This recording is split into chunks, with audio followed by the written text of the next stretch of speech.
Okay, I would suggest let's start. I think there will be some more people, will join us, but maybe let's start. And I will do a short and brief introduction, Robin. Okay. Will you share your screen? Mm-hmm.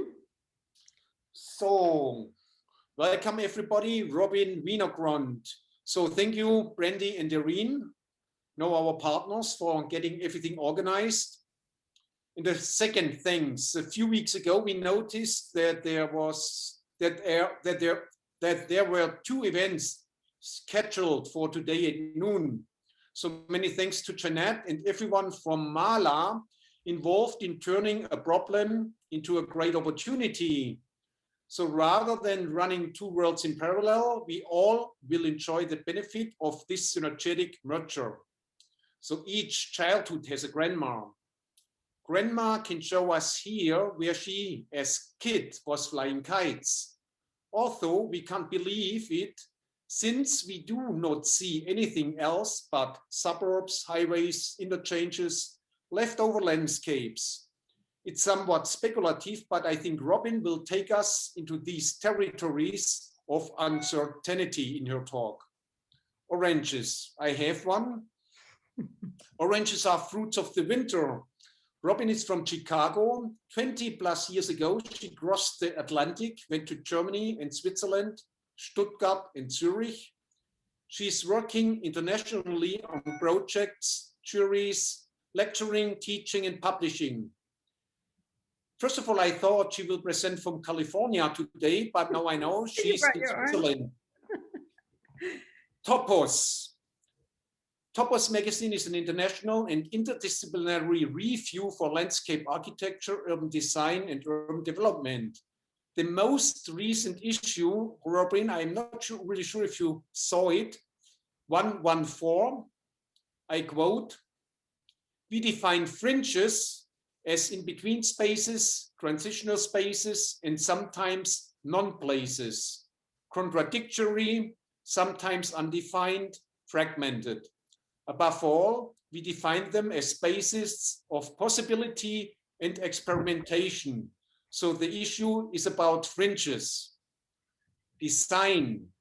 Robin understands design, quote, Robin, among other things, as utilizing the moderation of these contradictions to formulate new design approaches and solutions, develop strategic and experimental design languages which make visible and interpret these conditions into clear, powerful experiences of place and space.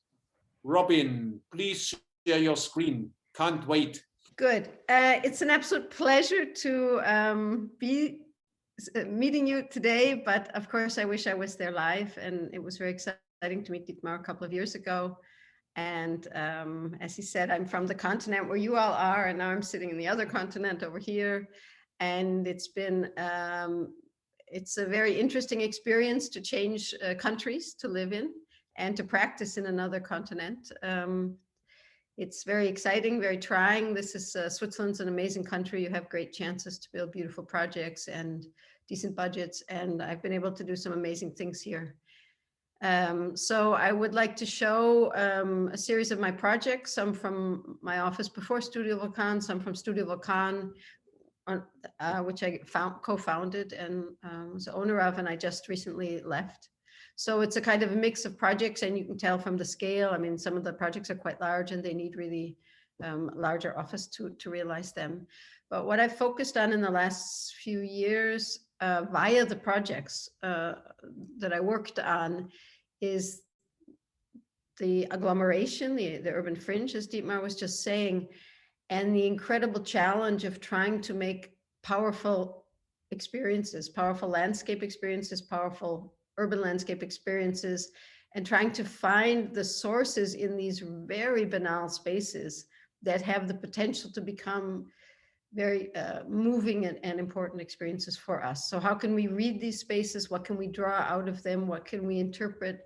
And how can we offer the user not only a great series of functional uses, but as well of poetic experience? And you'll see there some very hardcore places that you think, is there any poetry here to be found? And it's that challenge to say what that can do. And I think the source of a lot of what I've worked on are quotes that I ran into very early in life. For example, Le Corbusier, who says the objective or the goal of architecture is to move us. And I read that quite young, and I always thought, wow, that's a challenge. How do you do that? So how do you do that? What is atmosphere? How do you create atmosphere? How do you create experience? When is an experience powerful? When is it not powerful?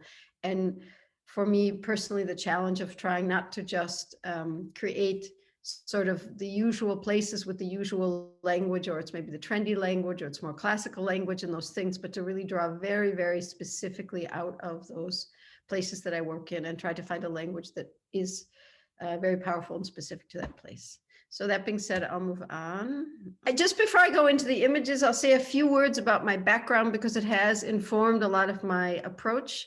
And I do come from a very interdisciplinary background. I began in urban design, which I very, very much love. I'm very interested in urban development, but I found out that I have no control over the space or the experience. So I decided to become an artist, actually, and a sculptor, and make site-specific installations. And then all my friends were starving artists. So I said, okay, that doesn't sound very good. So I'll become a landscape architect, and then they'll pay me to build these spaces. And so I have to say, and then I ended up going to an Academy of Art in the end anyway. And when it all comes full circle, basically I'd say what I do every day uses all four of these professions. I even studied some architecture. So I work very much at the large urban scale. I approach the specific places very much from a sculptural point of view, space, perception, structuring the space, material, atmosphere.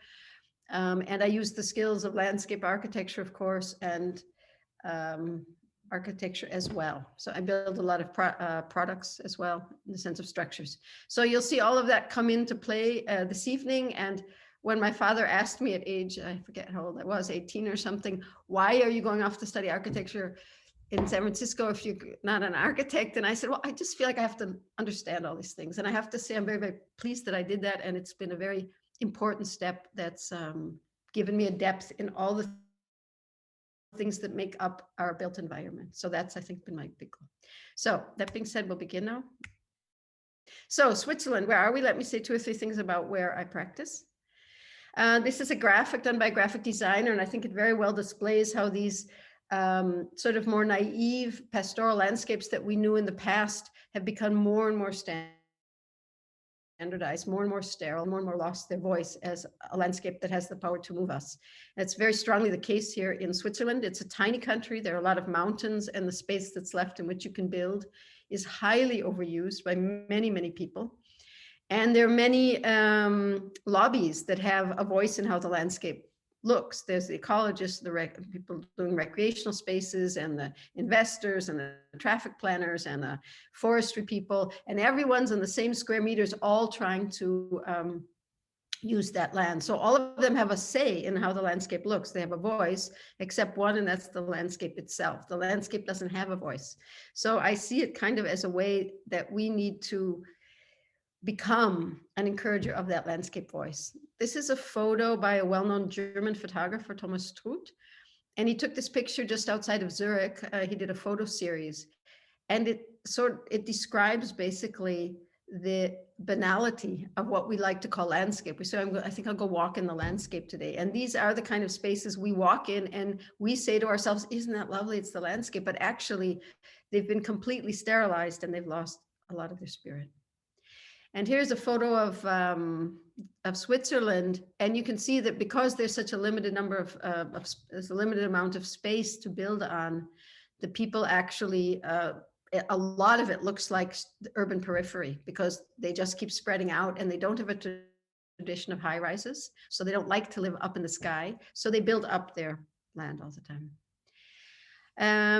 And so these are the kind of landscapes we run into all around here. This is just in the northern part of Zurich on the edge of town. And you can see how the natural qualities, the power of the natural voices, the water, the vegetation, the sunlight, those things that have the ability to really make landscape projects very strong, are all in this strange ensemble.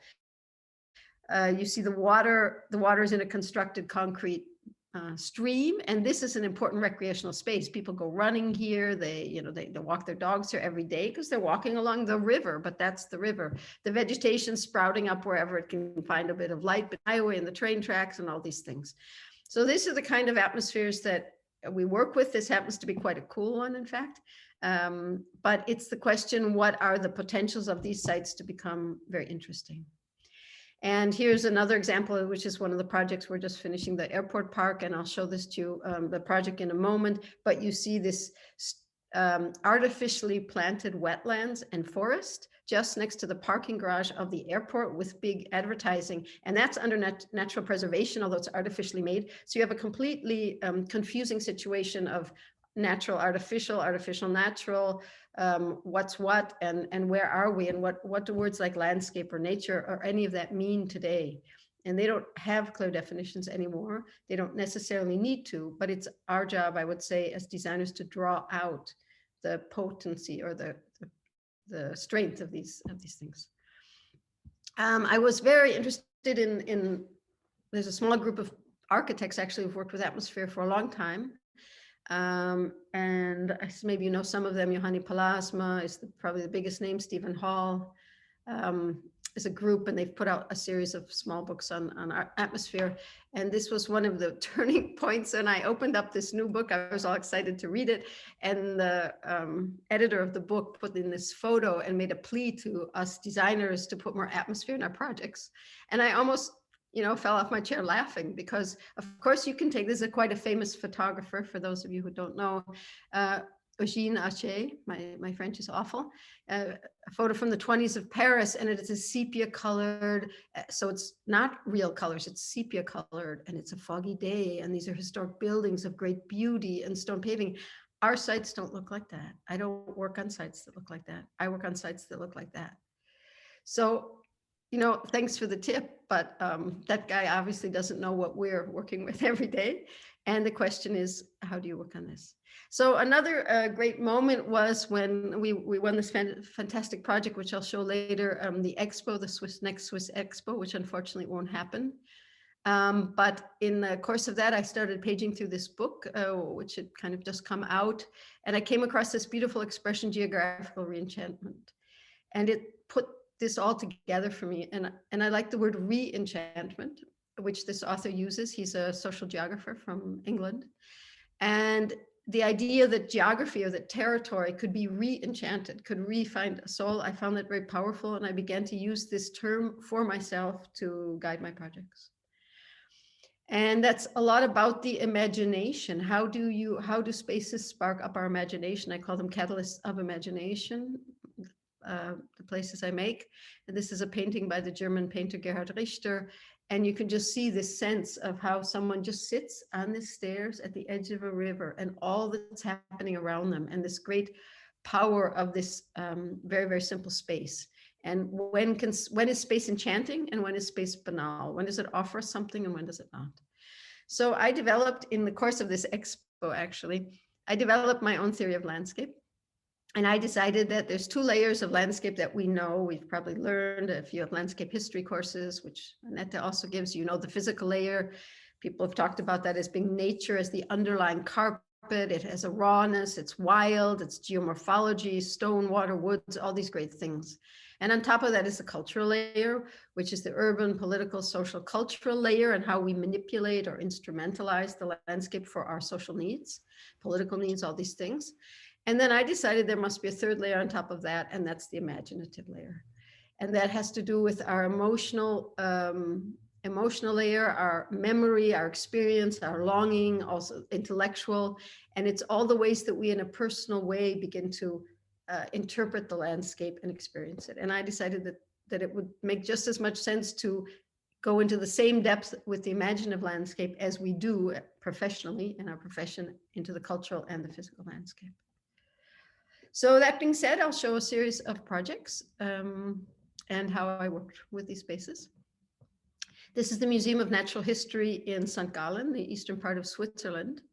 And the subtitle of each project, I have a subtitle, and it helps to understand the meaning of the project. This was Natural History on a Highway Tunnel.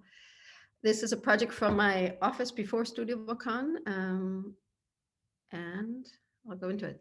This is how the site looked before the park was built. It's a small-ish park next to the new Museum of Natural History, and it's on top of a highway tunnel. So I had the challenge to make a park that lets people experience or be touched by the great power of natural history, but you're sitting in the middle of the, agglomeration. That's probably the German word, isn't it? Do we say that in English? I don't even know anymore.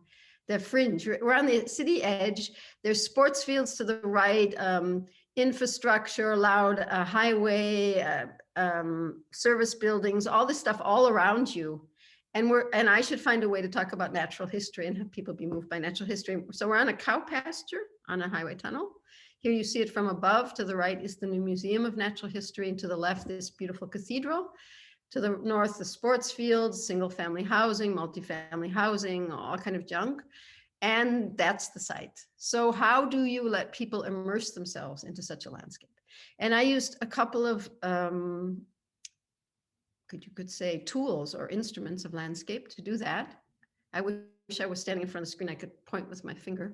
But one of them was, I was thinking about how in private gardens, in family house gardens, you have stepping stones. And those stepping stones are in Japanese gardens, etc. Those stepping stones are very important because it actually guides your body. You take one step and you take another step, and you're very aware of your feet and you're very aware of your movement. And so it centers you, it brings you into your body.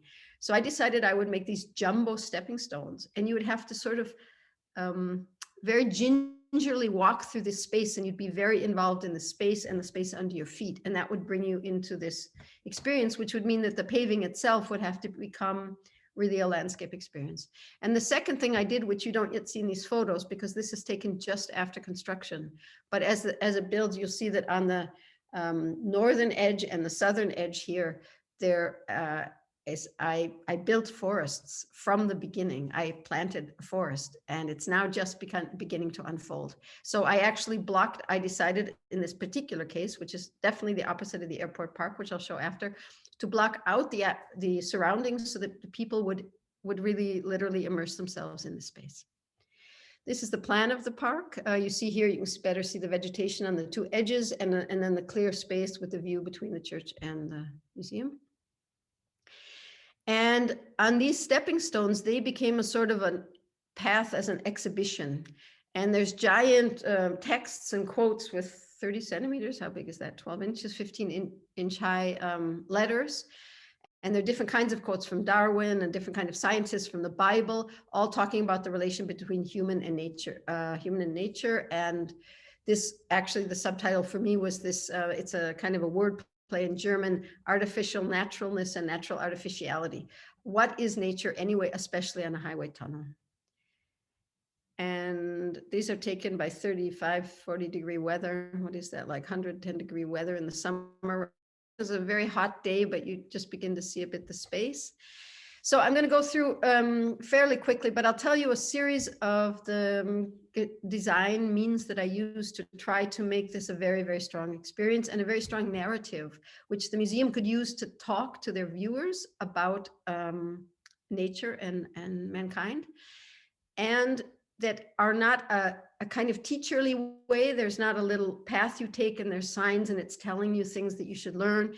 It's all very fragmented. So the hints about the relationship between mankind and nature, or riddles of nature, are strewn throughout this space. And one of them we're looking at right here. And that was my decision.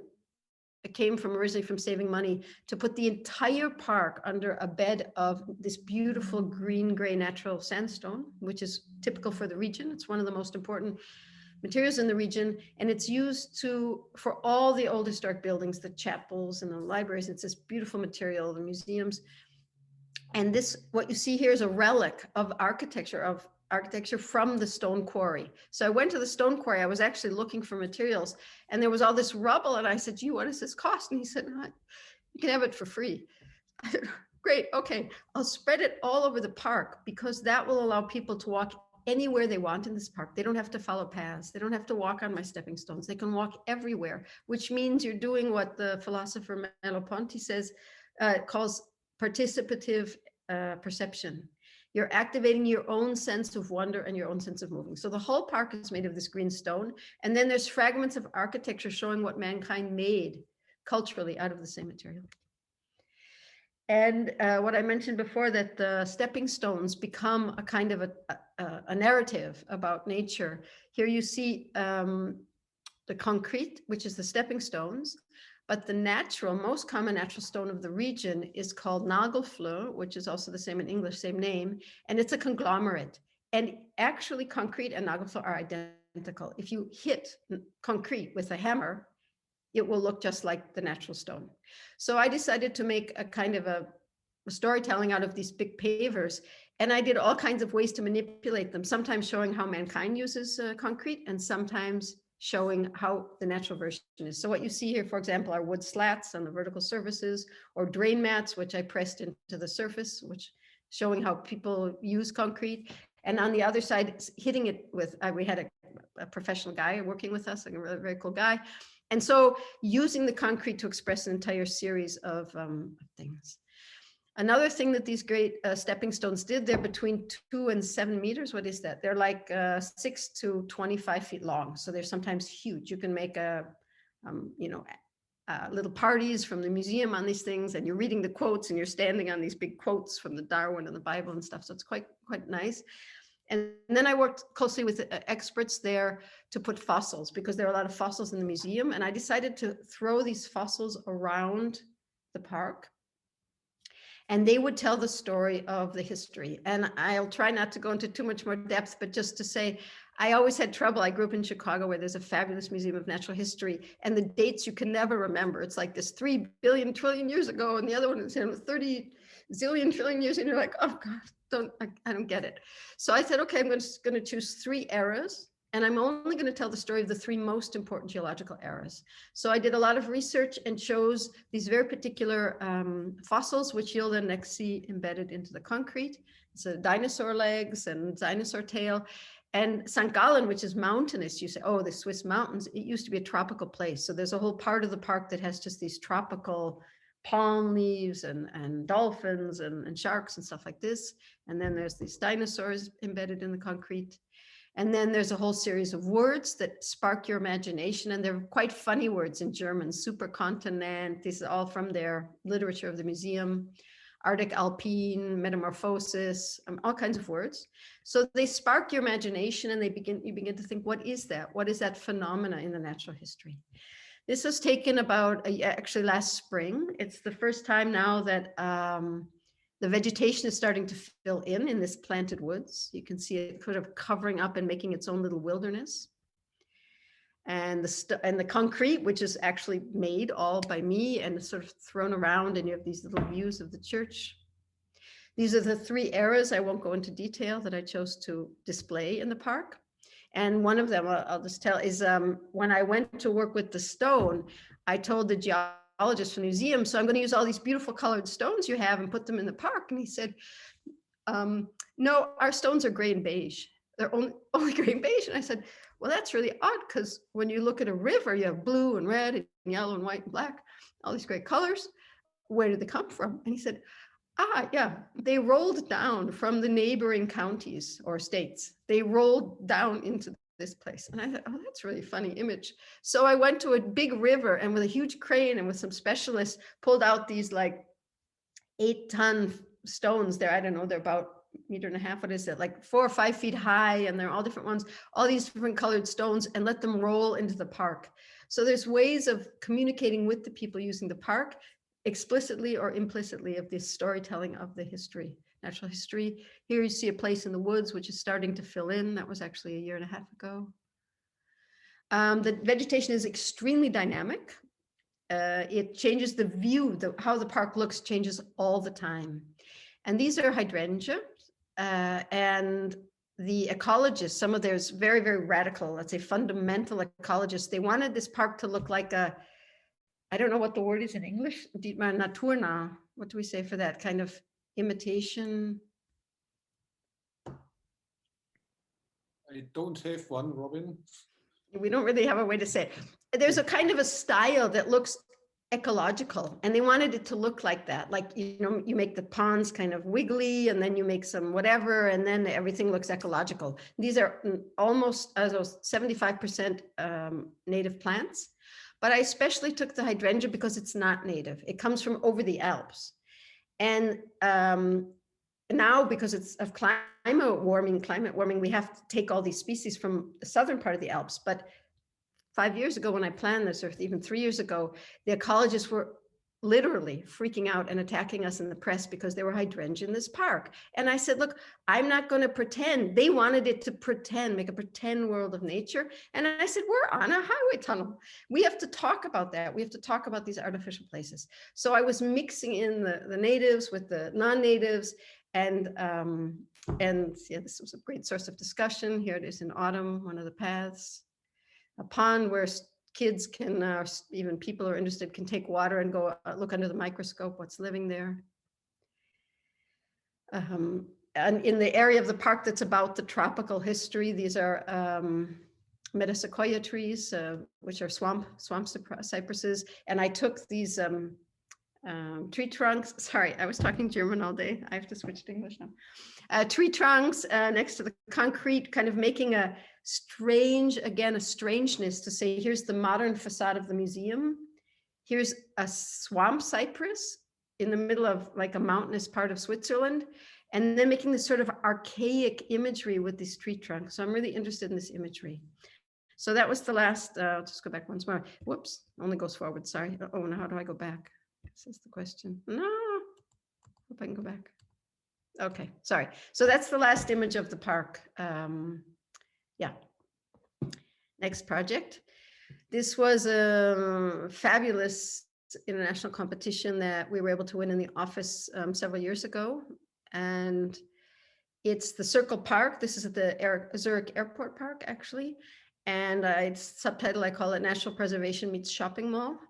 It's a place that I showed you the one image. It looks natural and it's all, not all artificial, but I'll tell you the story in a moment. So here's the site. You see the Zurich Airport, and the site of the park is this green circle in the middle, surrounded by highways and everything. And it's actually, no one knows it's there hardly. There's about 3 dogs there until the park now opened, which is just opening now. There were about 3 dog walkers in there. And this is an old Glacier Moraine. So it's a hill that used to be connected to the hill to the left where you see the woods. But in order to make a highway to the airport in the 1970s, they took the excavation from the highway and plopped it on top of the natural Glacier Moraine. So you had a natural hill, which is archaic Swiss glacier. And then you have this excavation from the same material, which is artificially placed on top of that. And here you see going through history how this place kept transforming from the Glacier Moraine, then came the airport, then the place was used as a giant parking lot, then came the highway, the excavation was thrown on top. And then in the 70s, to compensate for that, they artificially planted woods and wetlands, so I was just telling you before, and put it all under natural preservation. So the task was to make a park, but you could hardly do anything because it's under national preservation, but actually it's just a leftover space. The foresters go in and collect the wood, but no one will use it because it's way too young and it's ugly. And it was just this very particular place. So here you see that imagery I was talking about where all these things sort of meet each other. And in addition to the airport being there, let me see, sorry, I have to go back because I don't know if I don't have a good image yet of this telling. Okay. Sorry, I have to add another image to this lecture. What happened now, if we were to continue this, is there was a big competition to put, I'm going to try to guide you there so you kind of understand what you're seeing in the pictures. If you look at the very last picture on the lower right, you'll see to the left of our park, a big white space.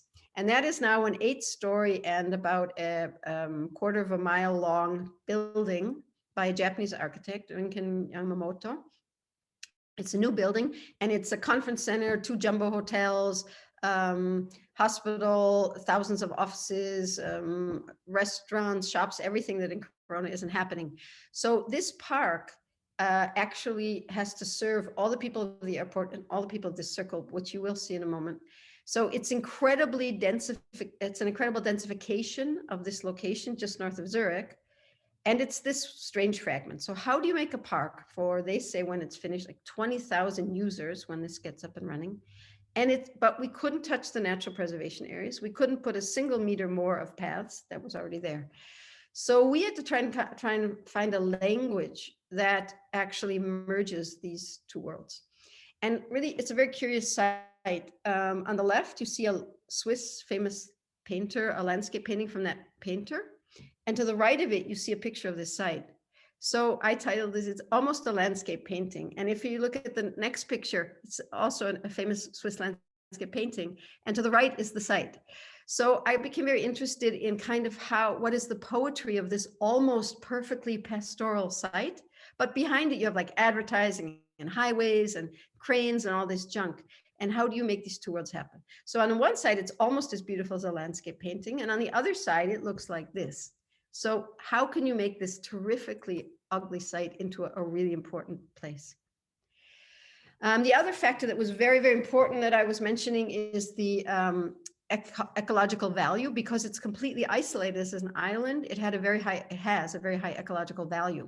So we couldn't touch those zones. We could shape them a tiny bit, but we couldn't really do very much. So within all of that, I started working on possible concepts to work with the site, and decided the first was to put a giant tree ring. You see it on the lower right, just a giant circle of trees, which give three messages. One is now you see the circle building to the left. It's this jumbo building. It's like a small city, actually. And putting this big circle of trees in, on one side, it relates to the scale of this huge infrastructure. It's like the most dynamic infrastructure hub of all of Switzerland, airport, giant circle building. And you need to talk at that scale, and you need to talk at the scale of the landscape and of the Glacier Moraine. The Glacier Moraine is a hill. So putting in this 200 meter, was that 600-foot diameter tree ring, actually addresses the issue of scale and addresses the issue of the history of place. And this is the competition plan that we handed in at that time.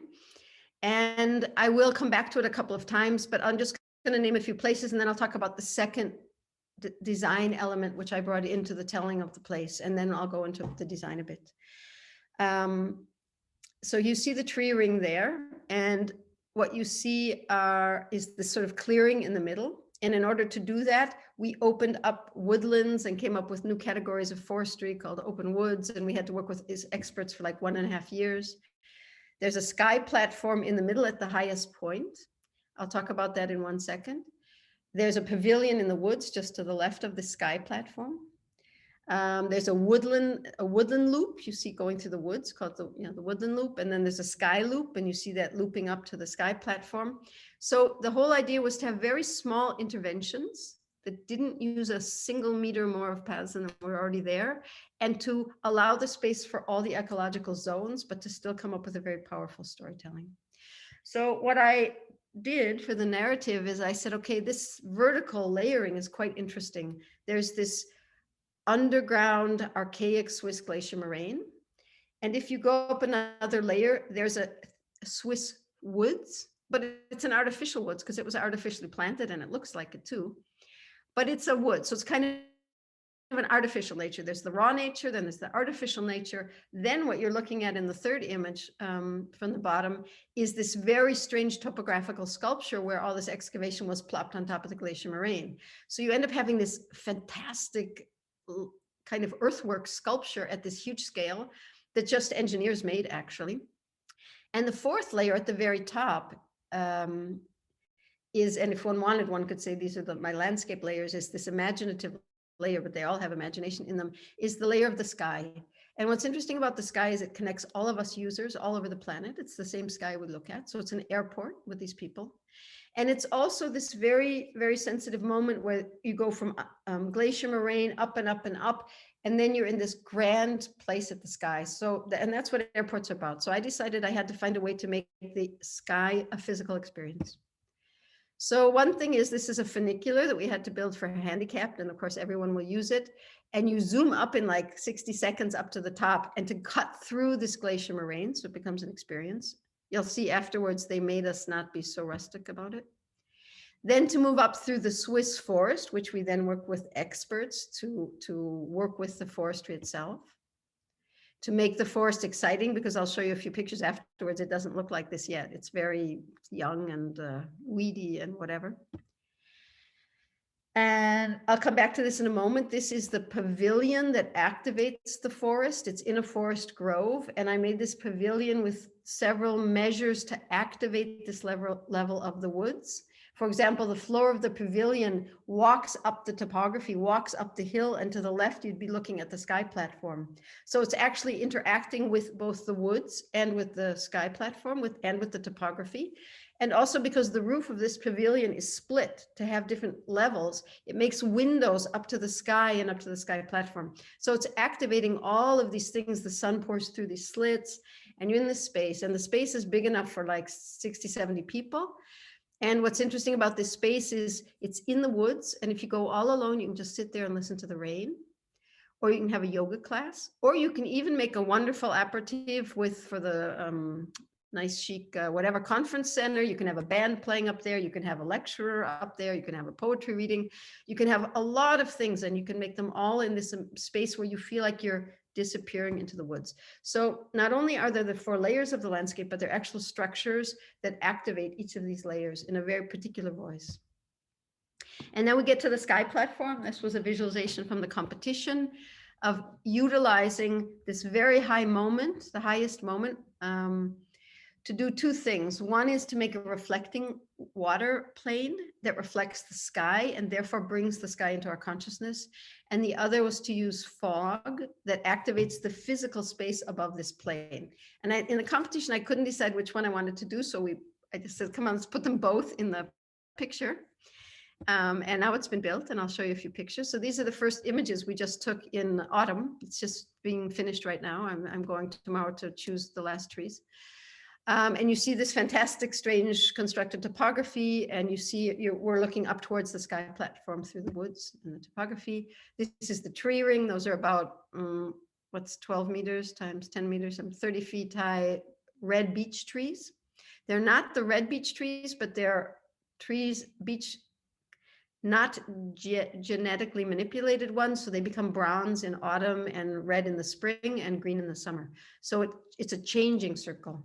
And it defines this space as they grow. And you see this strange advertising behind. Here it is in the fog. Some seating elements we put. Here's the sky loop that I mean, that's all constructed. I designed the sky loop so you'd walk down through this woods. This is the open woods where we took out a lot of the forestry, so more light comes in. It's ecologically more better, and you have views through the woods. This is the pavilion seen from the other side, actually. And how it's raised so you can, what I always try to do is put as many social functions in every object as possible, but you don't see the social functions. So the whole edge of the pavilion serves as seating. The stairs going up serves as seating, but it also serves as a stage, and it also serves as a place you could make a whole dinner there. You're protected from the rain, but there's a tree in the middle, so it rains down into the pavilion because there's a hole in the roof. There's a lot of stuff happening in this pavilion. Handicap ramp. And these chairs, I don't know if any of you are from the States or if you know the Adirondack Chair from 1905, I believe, from Northern New York. A designer made this famous chair that's made of wood that you sit down and your arms are rested. And we decided, well, I love this chair. It's so comfortable. So I said, let's do a new version of this chair. So we hired actually a product designer to make a new interpretation of this famous Adirondack Chair from upstate New York, the Adirondack Mountains. And these are so heavy that we don't chain them down, and people carry them all over the place. So every time you come, they're in a different place. It's very charming. Then I was asking myself also in the sense of social things, what would people, there's going to be these like 10, 20,000 workers and people coming up there for lunch at time and after work. And what would they like to be doing? And these days, yoga is so popular. You might want to stretch or do some yoga exercises or on the weekends. So I call these yoga mats, and they're made of tree trunks, and they're raised, and they make these beautiful large carpets. And you can take a nap, you can read a book, but you can do yoga. You could have a whole yoga class there. You could have people doing exercises. And it has this beautiful, comfortable surface of these tree stems. And then when you lie down, you look up to the highest trees on the site. It's the only place on the site where trees are high because of the airplanes, everything has to be at the very highest at the height of the sky platform. So all the trees are short up at the top, and then they get higher towards the bottom. And this is something I'll show later. This is, I copied myself. I made something called the fire ring in another place and about the same time. And I said, come on, we'll make another fire ring here. And it was the idea of taking the tree trunks and making grilling sausages is the national sport of Switzerland. So this is sitting in this, you see how young the forest is. And it's a way of taking the same material of the forest, but making a very strong social space. So you can sit with groups of people on these different logs and grill sausages, and it's a super hit. I mean, there are people that are grilling like in the coldest, wettest weather. All the school classes come up, the Boy Scouts come up. I mean, everybody's up there like grilling and hanging out. And again, you can lie on these big stems, take a nap, whatever. People make parties up there, like the birthday parties. And this is another view from the northern, one of the wetlands that was planted in the 70s, and some seeding that addresses, again, this crazy topography. So you feel like you're completely in nature here. But if you look carefully in the background, you see the circle building. So it's this very particular urban fringe place. Here's a good example with the chairs looking out. That's how it looks around this hill. An interesting thing about making a park on a hill is that you're always looking out into this sort of suburban atmosphere. This is the sky platform. And so I made this huge 30-meter width terrazzo. The idea was the concrete's raw at the bottom and becomes more and more abstract as it moves towards the sky. And then within that is this fog and reflecting basin. And here are some of the images. They're just the first photos we've taken. The fog starts to come up and it fills up the space. And at certain moments, you literally get lost in the fog. If there's no wind, you don't see anything. You just drift into another planet. That's literally an iPhone photo. It looks like an Impressionist painting. Here's on a gray day. So these impressions. So you're above, like at the crowns of the trees, looking out to the landscape. And here's the strange funicular we built, which didn't become as raw as we wanted. And in order to build it, we had to cut down all the trees around it. So that's all kind of tricky stuff. Oops, sorry, not saying twice. Okay, so I'm going to go on to a few smaller projects now. This is one I call Wildwood Plaza. It's also from my former office before Studio Vulcan. The director of planning of this very small city, fairly close to Zurich, asked me if I could do something in the woods. And I said, well, what do you mean? He said, well, anything, just so that people could experience the woods. I was like, well, that's a pretty cool concrete, why not? So the question is then, what do you do? And so the first thing I did, you don't see it here, but the city's in the middle, like this is like a donut. If you look at that red line, the city's in the middle. And they handed me a whole bunch of reports and plans they had over the last years. And one of them, some planners had once said, well, maybe we should make a path going all around the city, like a walk all around the city. And I thought, oh, that sounds cool. So I started to study the plan, the aerial photos and the history of the place, and realized that there were three completely different landscapes if one were to make this kind of path. From the lower right, you see coming in are the drumlins. These are the Glacier Moraines, like our hill at the airport, which is fairly close to here. So you see these drumlins sort of marching into the site. Then to the north, I think I have to improve this graphic, sorry, it's quite old. But to the north, to the top of the slide, you see there's a lot of woodlands. So they have like these different landscape typologies. And to the lower left corner, that's a big lake. So you have a lake landscape, you have a forest landscape, and you have, or forested, and you have a drumlin landscape. And I said, well, I would like to make an intervention that addresses these three landscapes. And that was several years ago. And the first one, this head of the planning department said, could you please start with this little piece of woods here? Because we need a path there right away. So I went into this, you can see we're right in the suburbs, like you're literally a stone's throw away from these houses. And I went walking in there and I could hardly walk through most of it. And the fascinating thing is that within this tiny space, like hundreds of meters apart, it turns out that there were three sorry. Oh no, wait, sorry. I didn't put, there you go. I have to put in, I thought there was a photo that I wanted to show you in there, but it's not in there. Okay, so I'm just going to tell you quickly. There are 3 completely different typologies of woodlands within this little tiny space. So I said, well, that's interesting. Usually when we go in the woods, we just say, I'm going in the woods.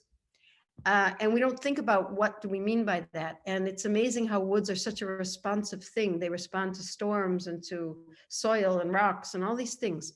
And if you go in these 3 little spaces, you can experience how the same woodland responded to its history. So I decided to make 3 little plazas, and I called them plazas on purpose because the urban people go there to go experience the woods. So they have like 5 minutes for your 10 minutes, and you want to run in the woods and say, I had a great wood experience, and then you run home again. So I called these Wildwood Plaza. And what you have are, I'm going to tell you one more thing in this aerial photo before I go to the images so you can imagine. This is a small hill. And on the right side where you see the big trees, there were huge, huge tornadoes and storms here. And those trees were spared from the wind coming from the west. In Europe, the wind comes from the west. On the left side to the west, you see there's almost nothing. And that's because the winds came from these tornadoes and raised the forest down. So you have these very, very different landscapes. And unfortunately, I forgot to put the comparison image. And so I decided there'll be these 3 plazas. And what do you do if you want the people to look at the woods and not at your plaza? What material do you take as a paving? So in this one, I said, okay, I'll take the same paving as the woods, and I'll make it melt in optically to its surroundings. So this is one of them. This is the one with the really high beech trees. They're like a cathedral above you. And you sit down there, and the seating is made of the same material. So I don't do anything that's not already there. But of course, it's a metaphor. As I take these tree trunks, make the paving, make the seating, and all you do is sit down in the space. And what's really interesting about woods is there's no front and no back. There's no left and right. When you're in the woods, they're the same 360 degrees. And that's what makes them so meditative for us. So the seating does the same. The seating doesn't tell you where to look. It doesn't tell you what you're doing. It just says, be here and watch the woods grow.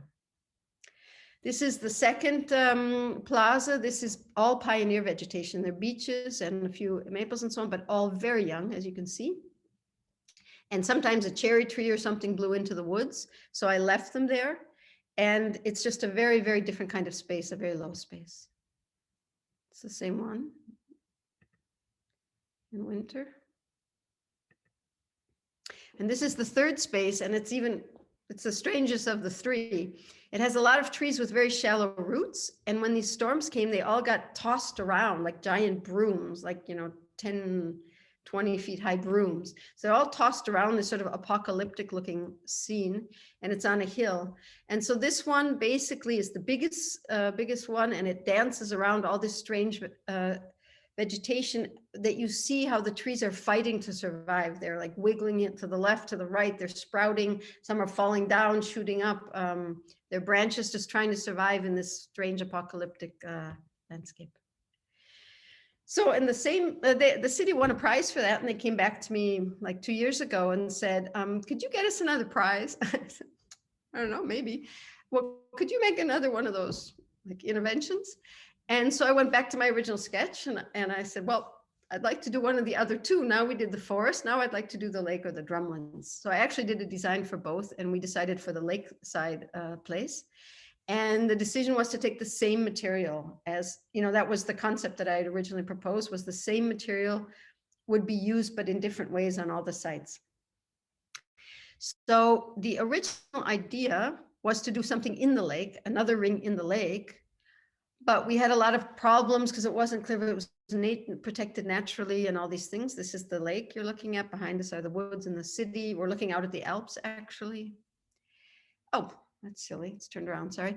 But this was the proposal I made for being in the lake, where you'd be on this giant carpet sort of in the lake, and you could jump in the water or go in the lake. But then we had some problems. So no, it's not going forward. Why's that? I don't really know what else to do. Do I have to go out again? Sorry, got stuck. The only thing here we go. Okay. And here you see the site. So we moved back away from the water behind where I'm sitting, our woods, behind where we're all looking. And here's a little kind of wetland. And here's a big field where people like to be. And to the right of this photo are really normal grill places. And all the people go just with their best friends or their family and go to grill. And it's super popular. But Switzerland's not a very social place. You're always just with the people you already know. You're not really ever talking to people you don't know. So I decided, as a bit American, to make what I imagine in my mind, or what I grew up with, is a cowboy fire ring. Because in the States, if there's a big fire, like a bonfire, everyone who wants would just kind of walk up there and you say, hey, join me. Do you want a sausage? You know, do you want a hamburger? Have a beer? And you'd start talking to all these people. So I decided this is probably what the younger generation would like and what I would like. And I'd love to sort of sabotage this very private, cliquey system and make this big firing. So that's how I began this project. And I went to the foresters to start choosing the trees. And they had this just kind of leftover wood stuff. And they, as foresters, had been working with saws. And I started seeing all these beautiful details that I never would have thought of myself. And one of them was how they take the saw and saw the surface. And I went back to the people building this with us, the woodworkers, and said, could we make the surface like that, the way the foresters do it, when they're not, when they're not watching for the visual aesthetics? And they said, yeah. So they did a bunch of tests, and this super schön means super beautiful. And this was one of them. I said, yeah, let's make the surface look like this. And so what this project ends up being is this is the origin of the yoga mats and the fire ring for the airport park, is this very generous, giant sort of social furniture, this XL size furniture, where I intentionally put these little stools, the tree trunks, on the edge. And what you have is an entire series of social settings. And the teenagers hang out there all the time. Here you see the kind of the context, what it is, and the scale at which it works. And the idea is to be able to make really bonfires and make really a magnet for this recreational landscape at the lake. And so here are a few images. That's first without people, and then I'll show you how it's working. So it's trying, again, not to be loud, not to be designy. It melts in with its surroundings, but it has a very, very strong presence. And the idea was that all these people could come and be in their own groups, but they'd all be together. And when I went once to photograph, the teenagers were all hanging out, and they said, wow, you designed this. We're here every evening. It's our favorite place. And I said, well, why is that? And they said, well, because you can be with your group, but you're also part of it. You're all together with all these people you don't know. And I was like, bingo, great. That was exactly the intention. How do you activate social space with a piece of landscape furniture? And you can make a party there. You can have a buffet. You can have 100 people. You can have 10 people. You can have one person. You can come with your laptop. You can come with your kid. And so using these tree trunks, it's a way of creating these social spaces all over the place where people can use it in a different way and grill. And really nice is the thermal conditions, because even when it's cold, the wood stays neutral in temperature, whereas a metal bench would get cold. And what I didn't think of myself, I didn't anticipate, I put the stones around the fire ring to contain it visually. And it turns out the stones become very warm. So this was a cool autumn evening. It was a hot day, and here are all these kids in their bathing suits. And then the stones were warm, so they could sit down in their bikinis on these warm stones and stay longer. And that was really nice to see as well. Oops, sorry. Oh, now I'm going again the wrong way. Help. Okay, anyway, so this is getting towards evening and this bonfire situation, and it becomes a very special kind of magnet right on the edge of town. The next project is the first competition we were able to win in the office, and it's been on hold for quite a few years. And I got a call a few weeks ago saying the project's going on. So I'm just going to jump in again. And this is called the Poetics of Infrastructure. This was the first challenging project on the edge of town where I began to consider how to work with this. And the competition was two-phase. It was basically for artists and architects. It was open at the beginning and then reduced number. And it's for like a half-mile long sound barrier wall, because there's a new law in Switzerland that wherever a highway goes through a residential area, you have to put up a sound barrier wall. And so the highway authorities made a concrete frame, and we could, in the competition, could fill it with glass or metal.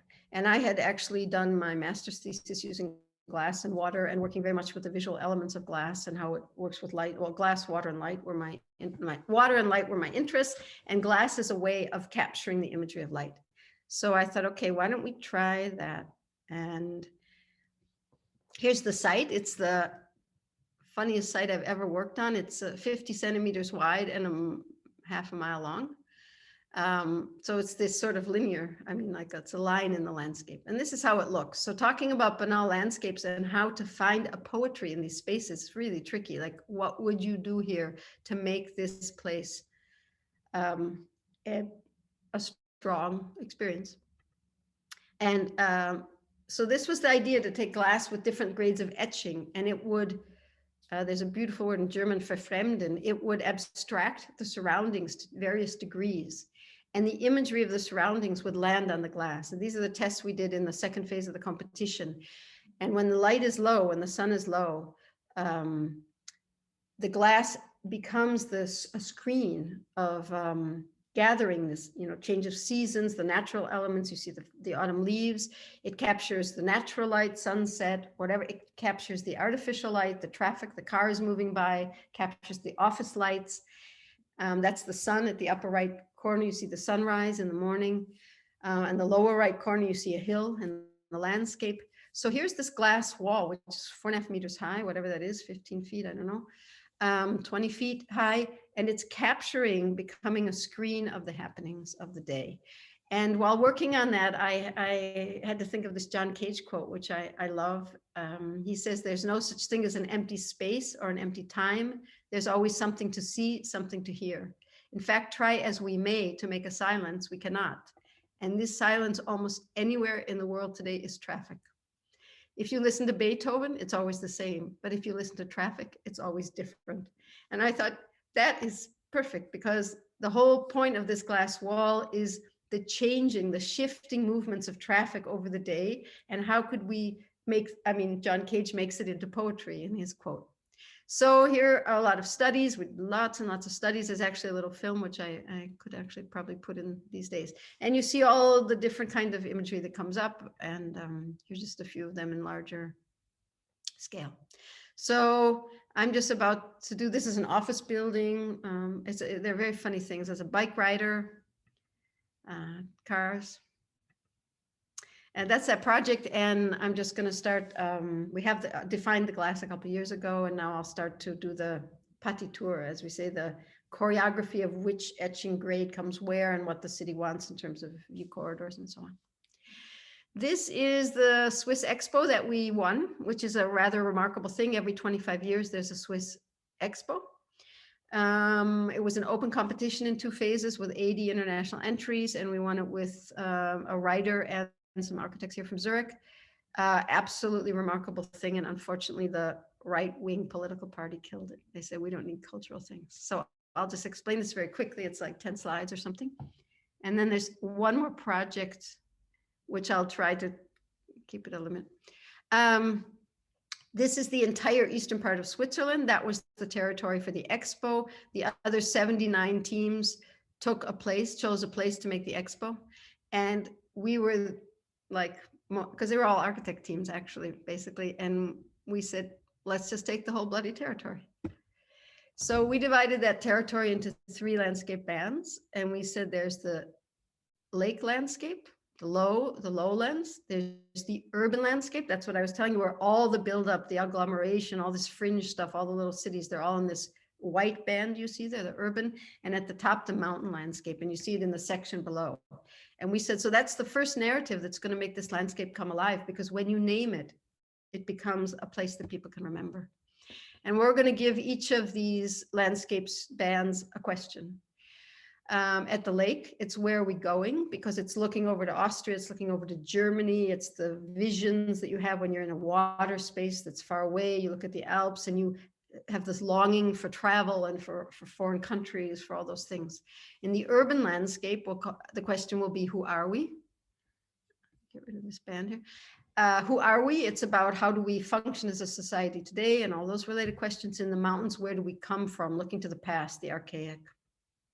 And each of these bands, we gave a clear identity and a resource that's very valuable today, like water or stone or whatever. And we gave one element, one historical element, that's timeless. For example, at the water, it's the piers. The first thing that humankind did was to put a pier in the water to go fishing. So exaggerating those things and then making this crazy pier, or in the mountains, this crazy looking dance floor, you see they have something called dance floor in German, and it's what they used to do like hundreds of years ago. All the villages would gather in one village and they'd dance outside together. So we reactivated that as a way of having people come to these villages, because the villages are dying out because no one lives there anymore. And in the crossing, the middle, in the urban landscape, the main element is the street, because that's the first thing that humans do in a place, is make a street. And we specifically took the site of an urban, of a like really ugly industrial area to do that. And we wound all these places together. There's like hundreds of places that we activate within these 3 bands.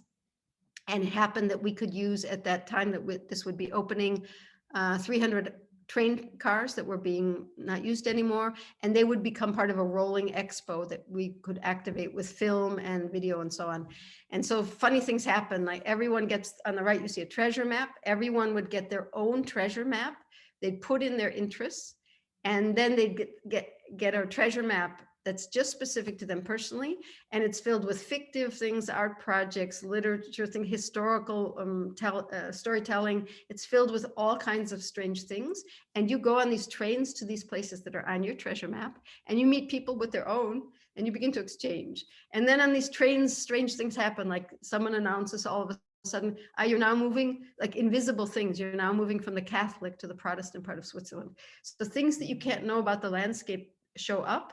And the landscape becomes this very, very active place. And the idea that this would be for 3 months with international people all going around exploring the landscape. So I have to go back and say one last thing.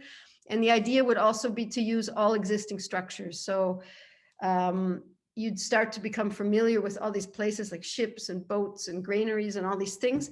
But the whole thing would be a discourse, a huge participation project for the entire eastern part of Switzerland, where farmers would be talking to artists, and speculators would be talking to, whatever, children, and all these people would be participating in discussions about the landscape, which is the most important discussion we have in Switzerland, the use of the landscape, sitting on boats and sitting wherever on tops of granaries and all these places, and really making the landscape a topic, which is the idea of giving it a voice.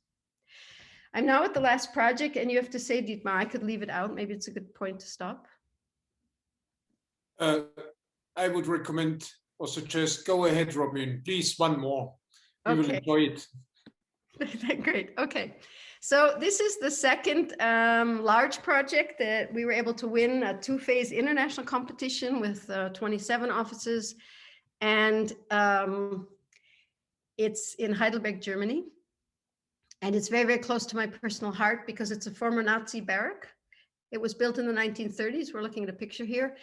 And the task was to make a new reading that's all been behind a fence since the 1930s. So 100 years later, basically they're taking down the fence, and they call it the other park. That's the andere Park in German.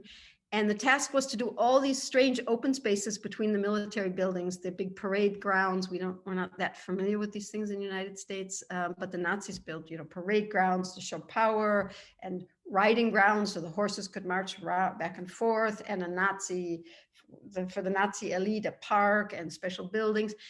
And the task was to do something with all these fragmented open spaces. It was a very tricky task.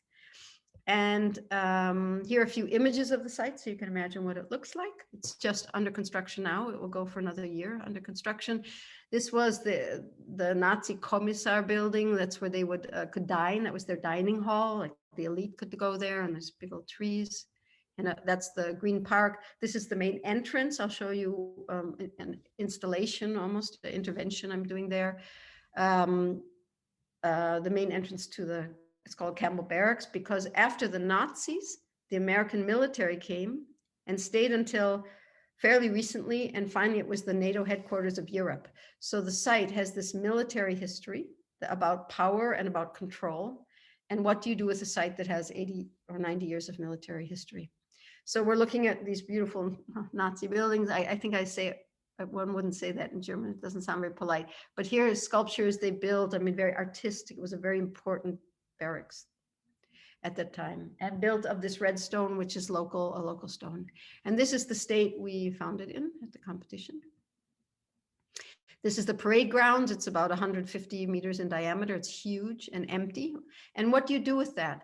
And what ended up happening, before I go to the next slide, I'll just say, I happen to be American and I happen to be Jewish. And this gave me a great ability to do storytelling that no German could ever do, because I have the distance to do that. And of course, everyone's afraid of this history. So some teams were painting the whole site pink, and another team made the striped paving everywhere to unite the spaces.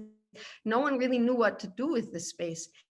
And it was my attitude, which enabled us to win, to say, let's play on the history of these spaces, but interpret them in a new way. So every space that used to be about power and control now becomes about encounters, human encounters. It becomes about social space, about gathering, about understanding history. So this giant space, I mean, one very famous office you all know, I won't say the name, made a playground here, for example. And I thought, you can't do that. I mean, we have to keep this as a witness, but we have to reformulate it.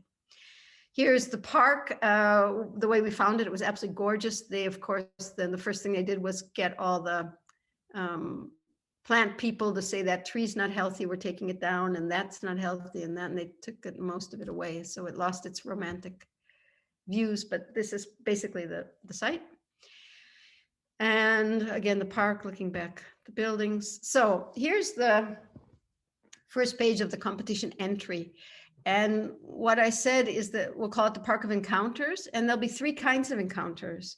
On the left, you see social encounters, and it's about gathering all the people of all different age groups and all kinds of people and making this into a space where they all meet. We talked about using the streets and activating the streets in that way, and uniting the streets with this, we call it the red band. You see it in the upper left corner, this uniting all these fragments with one paving and then making the space activated.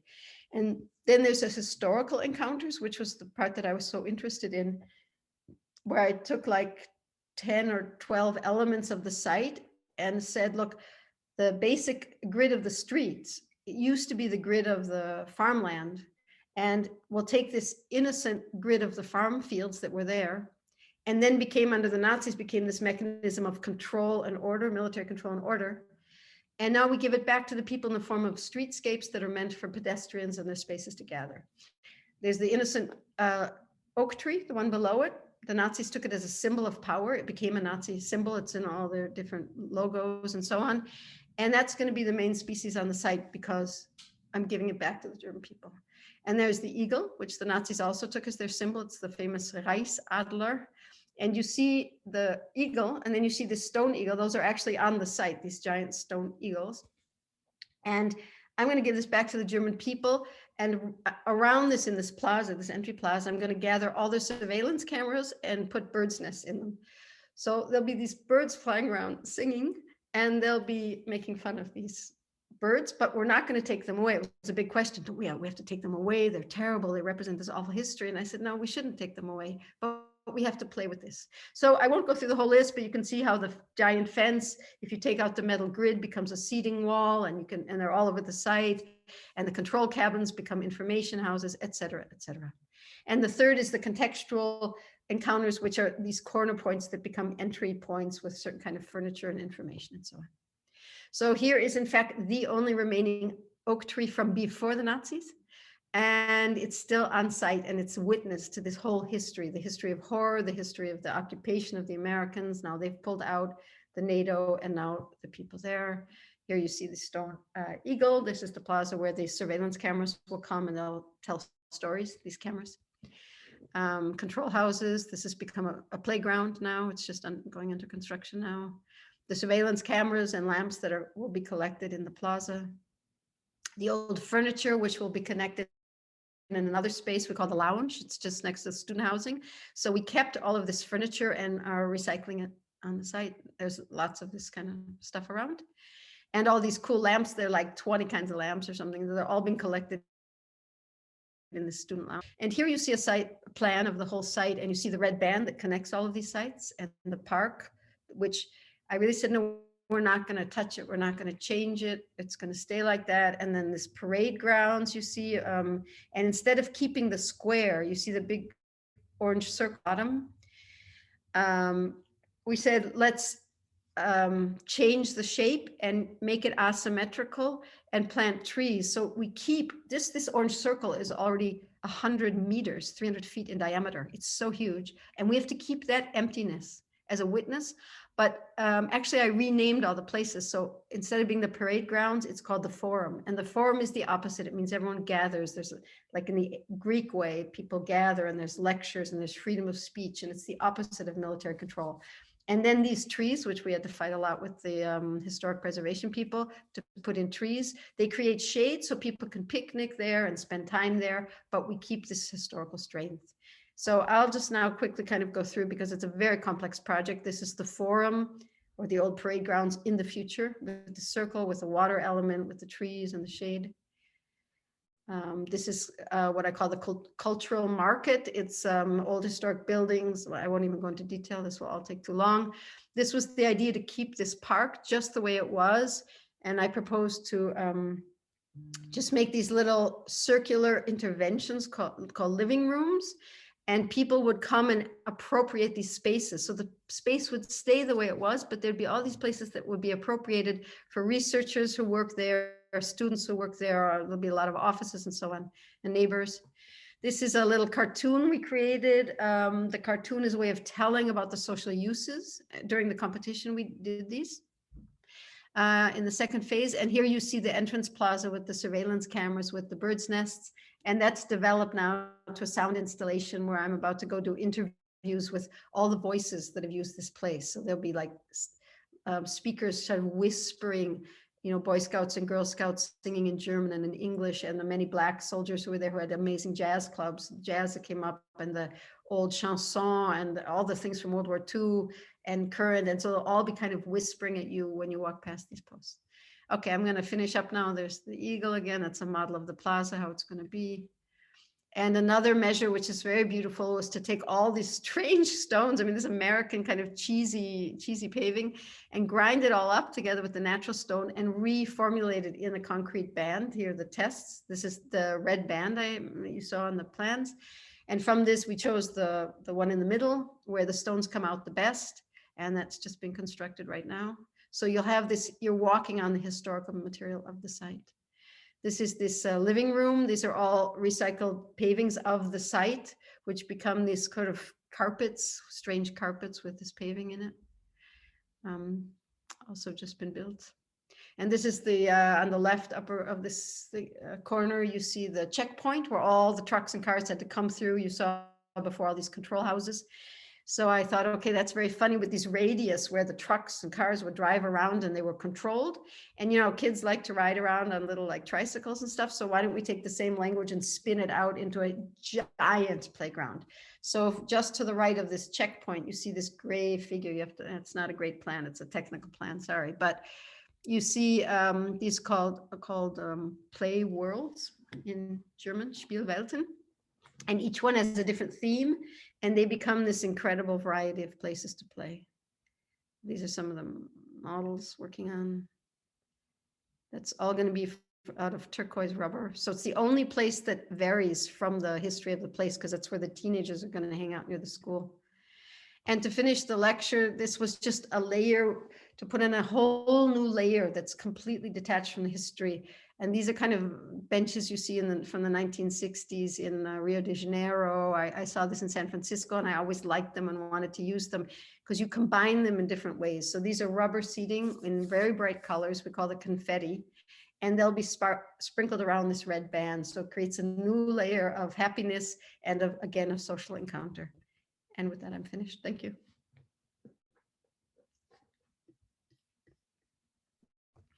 Yeah, thank you everybody for listening. A bit long. I hope you enjoyed it. And I can stop. Yeah, I'll stop sharing the screen. I think that's enough looking. So hello. Wow, Robin, that was a firework. Fantastic. I really inspired, and I guess others in the audience hopefully as well.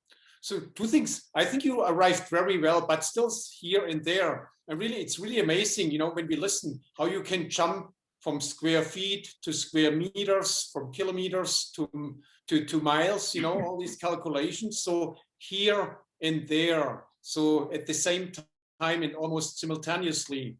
Fantastic. I've maybe we have time for a few more questions, and I will open the floor right away. Just curious, you know, when you bring all these stories and your personality, you are cosmopolitan, you know, into these projects. How was it for you, you know, when you started 20 or 25 years ago in Germany? Was it very difficult, you know, to get established in the profession? You know, but when you were talking about Switzerland, they stay amongst each other. It's hard to, you know, start to get in touch with other people. I think it was the same maybe in Schwaben, the province where you started. How was it? How was your start over there? Germany and Switzerland are two very, very different countries. You can't even compare them hardly at all. They don't even speak the same language against all odds. My start in Germany, I went quite young, and I was in an academy of art, and then I began to teach in a school of architecture. And I ran into a great openness. Of course, I was in a university setting, and I immediately made an office because all these people would ask me to do projects, and it just kind of all, right after Angela Betzenberger, it all kind of fell in place quite well. And then I somehow had the idea that, you know, I showed up with a suitcase and no German, and I just really had a lot of luck there. It was really great. And so I always found Stuttgart is not a very nice city. It was bombed during the war, and it's a bit of a closed mentality, and Zurich looked very chic. And so I thought, well, that's nice. I'll go to Zurich. That looks nice. It's just 3 hours by train, and it's another country. And so I showed up here also with a suitcase, more or less, kind of expecting to have the same experience. And I had no idea, but this is a very, very close country. And I didn't want to talk. It's really, really, really hard. And that's what all foreigners say. And it's very sexist. That's what all women say. If you're a foreign woman, you do not get in. And people always congratulate me for being like one of the few foreign women who made it.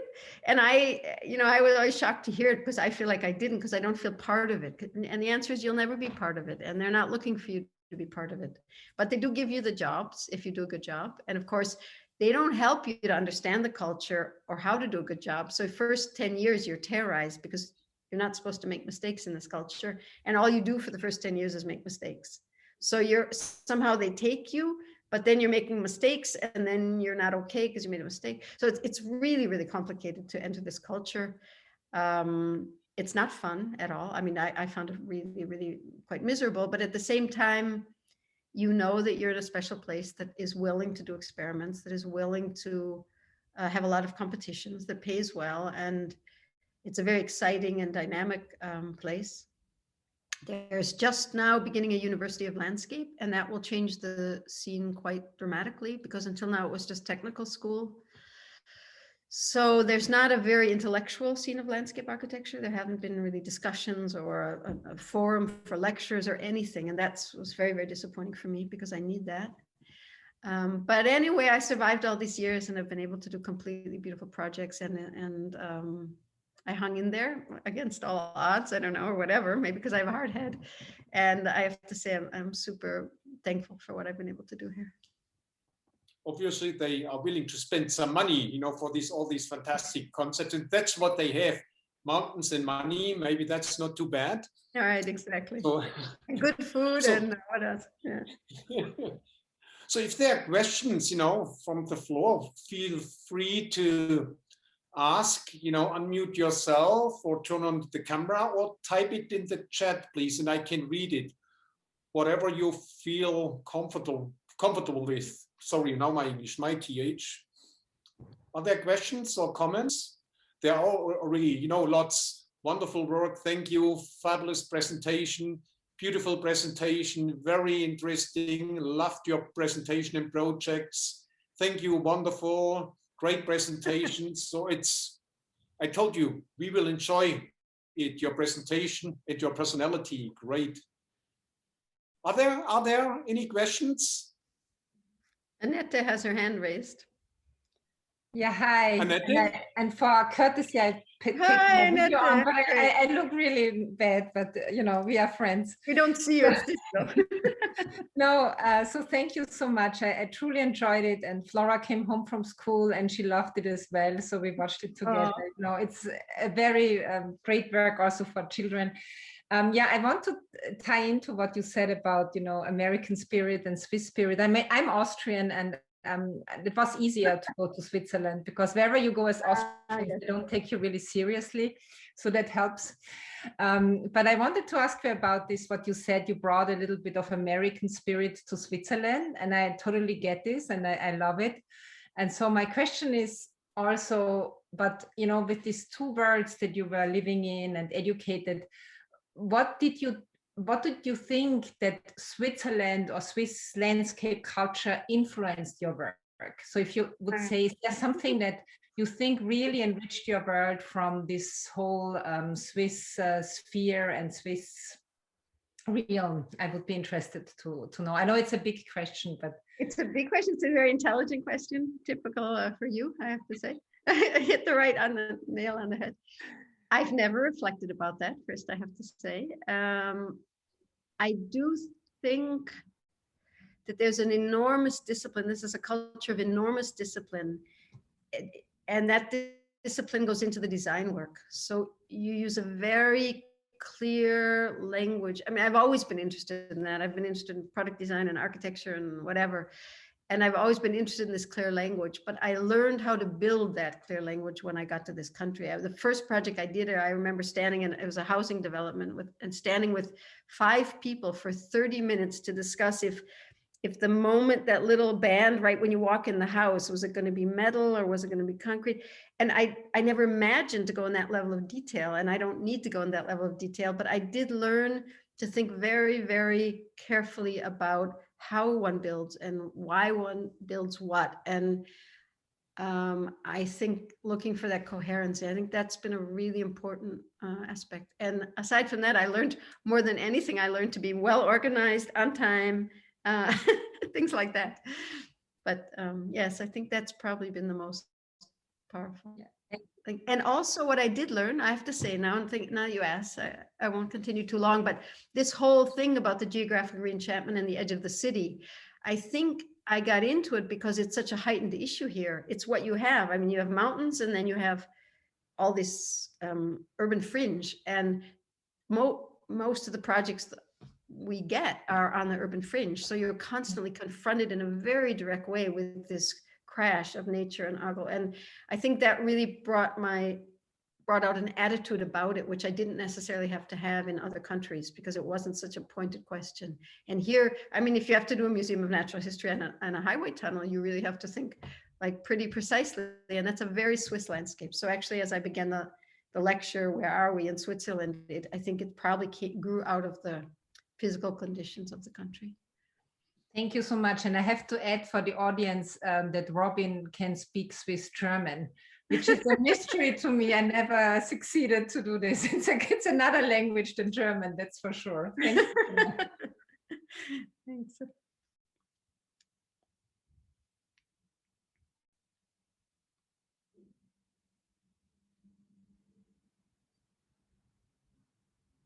Dietmar, you're muted. I'm just grabbing a tissue because it's getting spring and I have allergies. I'll be right back in 1 second. Dietmar, you are muted. You have to unmute yourself. Thank you, Annette. Thank you. I just said maybe the audience is a bit shy, and we had many students attending, but some of them, they have to go back into the classroom. They have still classes today. So again, I ask, are there questions from the floor? No, just comments. You know, I read the list. Wonderful presentation, beautiful work. And that makes me thinking, Robin, when we discussed, you mentioned you might even have some roots here in Winnipeg. You were talking about your grandpa. He migrated to Winnipeg, am I right? Or yes. I went to agriculture school, and then it was too cold, so we moved to Chicago. So it's quite warm up there. I see. I think they have oranges down there. Yeah.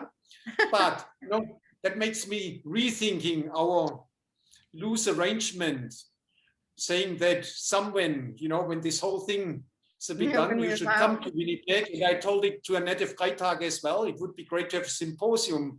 Yeah. But while looking on your projects, I think I try to keep my footprint, you know, in the air and the sky very low. But you created such a temptation. I would like to land on that airport in Zurich, to climb the hill and to visit all those projects for.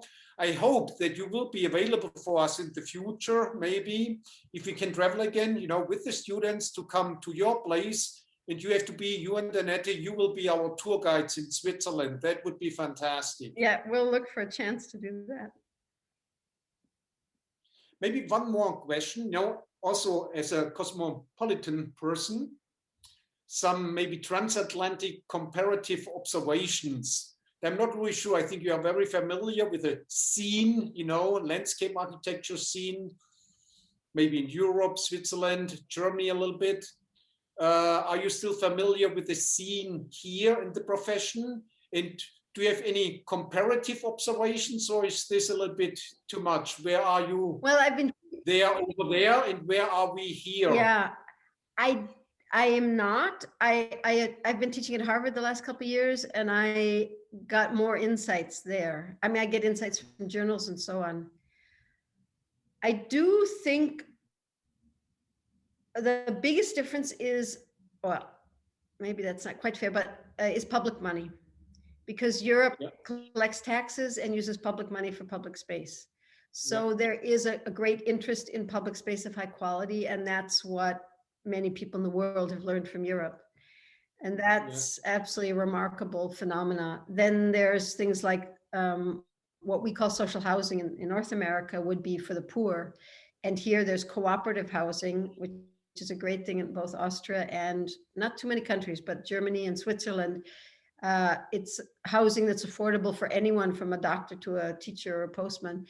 And so there's a lot of work that's at a social, kind of a social attitude, and that you really miss in the other countries. And another thing is there's not such a focus on stars, taking star people, you know, like you apply to a competition, and if you win, you win. And you see it in the States, it has to be this big name, or is it that big name, or is it that big name?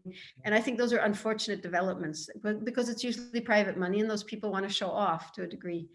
So I think there's a freedom here that one doesn't have there, but I think a certain number of innovations that come from North America, I mean, the great leaps and bounds to ecological issues, to the sense of serving. Sometimes I'm embarrassed almost that I'm not, you know, Harvard, everybody's serving ecology or serving social needs. And I do that in a very small way, but it's very explicit, I'd say.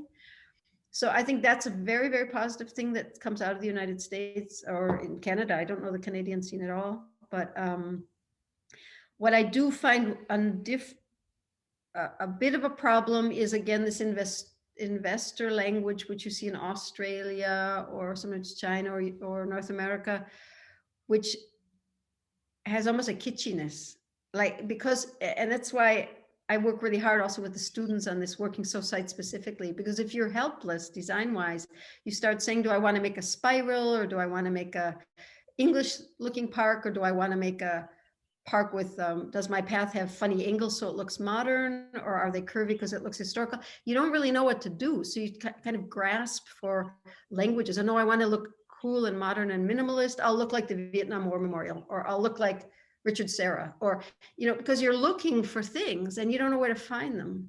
So, and I do think that that's less of a tendency here. And I appreciate that a lot. And I've worked really hard with students over there to try and say, there's a whole world of sources for your designs. You don't have to do that spiral rose garden in the middle of the agglomeration, you know, in the middle of the urban periphery. Like, just, you know, stop it, please stop. No, let's go and find out what you could really. There are comparisons. There's really advantages and disadvantages to both sides of the ocean.